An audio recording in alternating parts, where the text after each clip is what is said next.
Masa pandemi COVID-19, semangat bertani masyarakat di Denpasar cukup antusias. Terbukti dari hasil panen di 1.958 hektar sawah melimpah. Bahkan produktivitas panen padi di Denpasar cukup tinggi, yakni 69,2 kuintal per hektar dibandingkan daerah lain di Bali.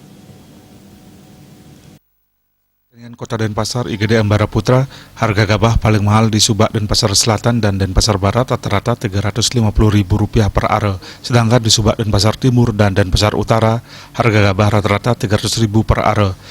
Produktivitas di Subak Denpasar Barat 103 kuintal per hektar, Denpasar Utara 79,78 kuintal per hektar, Denpasar Selatan 74,43 kuintal per hektar, Denpasar Timur 67,18 kuintal per hektar.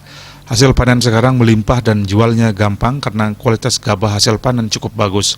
Ambara Putra menjelaskan, luas lahan pertanian yang ada di Kota Denpasar 1.958 hektar dan masa tanam 2 kali, yakni April-September luasnya 1.535 hektar dan hasil panen September 450 hektar ditambah panen Oktober-Maret 2.146 hektar. Hasil panen kedua tersebut sebanyak 148.177 ton gabah kering giling. Dengan demikian beras yang dihasilkan antara 18.000 ton sampai 20.000 ton setahun. Ambara Putra mengungkapkan para petani tetap menggarap sawahnya seperti biasa.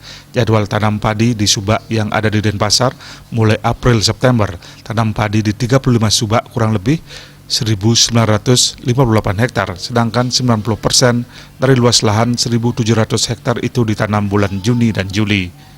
Wartawan Denpos melaporkan.